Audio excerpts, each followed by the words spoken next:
कभी सोचा है कि अगर कोई देश जो नक्शे पर हमेशा से था अचानक गायब हो जाए तो क्या होगा?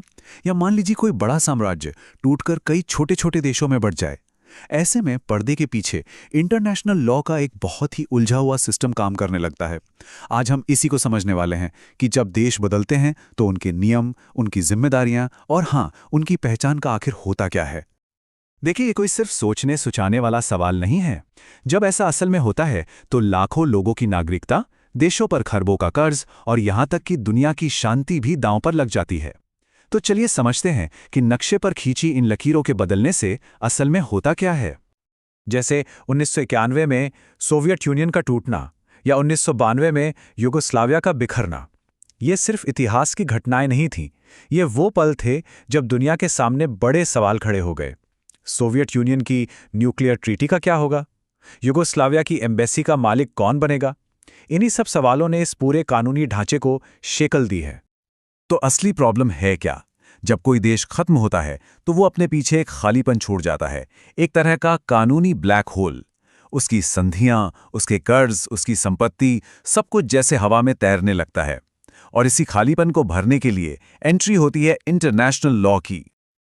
और इस पूरी प्रक्रिया का एक ऑफिशियल नाम भी है, राज्यों का उत्तराधिकार, या जिसे स्टेट सक्सेशन कहते हैं। इसे आसान भाषा में ऐसे समझिए कि ये देशों के बदलने पर इंटरनेशनल कम्युनिटी की एक रूल बुक है। ये तय करती है कि पावर और जिम्मेदारियां एक हाथ से दूसरे हाथ में कैसे जाएंगी। और ये सवाल सिर्फ वकीलों के लिए नहीं है। हम बात कर रहे हैं देशों के बीच हुए समझौतों की, सरकारी खजानों की, अरबों के कर्ज की, और सबसे जरूरी उन लोगों की नागरिकता की। क्या यूएन में उस देश की कुर्सी खाली हो जाएगी? यहां लिए गए हर एक फैसले का असर लाखों लोगों की जिंदगियों पर पड़ता है। तो सवाल यह है कि इस पूरे केओस को, इस पूरी उथल-पुथल को कंट्रोल करने के लिए क्या कोई नियम है? जी हां, बिल्कुल हैं। इंटरनेशनल लॉ ने कुछ सिद्धांत बनाए हैं जो इस पूरी प्रक्रिया के लिए, कह सकते हैं, खेल के नियम तय करते हैं। तो चलिए इन नियमों पर एक नजर डालते हैं। लेकिन रुकिए, ये इतना भी सीधा नहीं है। इंटरनेशनल लॉ कोई एक सीधी सपाट सड़क नहीं दिखाता, बल्कि ये खुद दो बिल्कुल अलग अलग आइडियाज के बीच एक रस्साकशी जैसा है। और इसी खींचतान की वजह से ये टॉपिक इतना दिलचस्प और जरूरी बन जाता है। और यहीं पे हम आते हैं इस विषय के सबसे बड़े डिलेमा पर। एक नए देश को आखिर करना क्या चाहिए? क्या उसे अतीत की सारी विरासत को मिटाकर एक बिल्कुल नई शुरुआत करनी चाहिए, या फिर पुरानी जिम्मेदारियों को निभाते हुए आगे बढ़ना चाहिए? इस दुविधा के दो रास्ते हैं।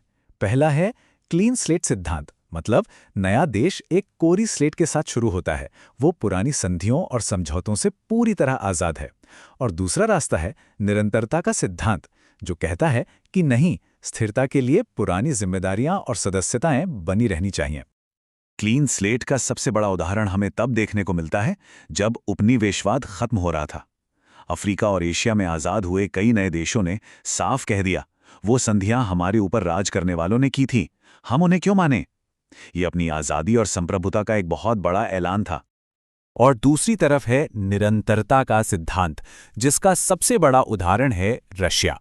1991 में जब सोवियत यूनियन टूटा तो रूस ने बहुत कामयाबी से यूएन सिक्योरिटी काउंसिल में उसकी परमानेंट सीट अपने पास रखी। ये एक बहुत बड़ा स्ट्रेटेजिक मूव था जिसने ग्लोबल स्टेज पर रूस की पावर को बनाए रखा। चलिए अब इस बातचीत को थोड़ा और जमीनी बनाते हैं। देखते हैं कि स्टेट सक्सेशन का सीमाओं, प्रॉपर्टी और हम आप जैसे आम लोगों पर क्या ठोस असर पड़ता है। सबसे पहले बात करते हैं बॉर्डर्स की। यहाँ एक बहुत मजबूत नियम है, जो सीमाएं आज़ादी के वक्त थीं वही बनी रहेंगी। इसका मकसद नए सीमा विवादों के पेंडोरा बॉक्स को खुलने से रोकना है, क्योंकि ये दुनिया में शांति के लिए बेहद जरूरी है।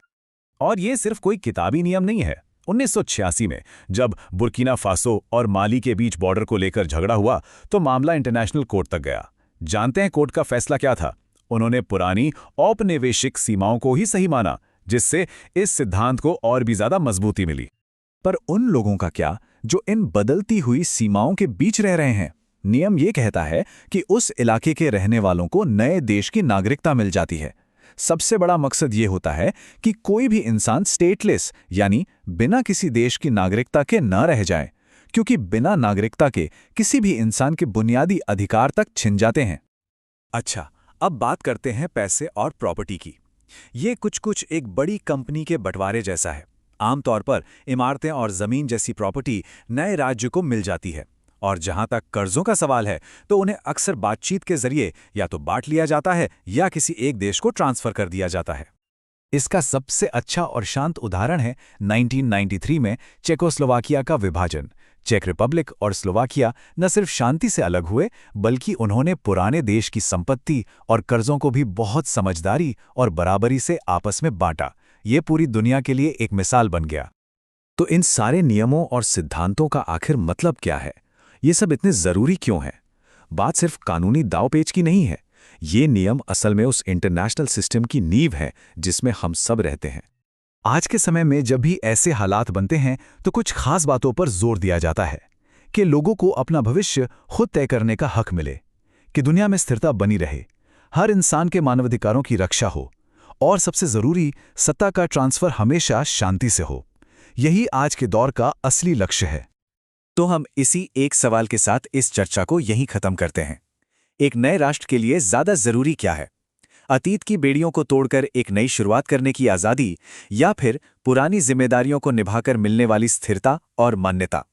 इसका कोई एक सही जवाब नहीं है, और शायद यही अंतर्राष्ट्रीय राजनीति की हकीकत है।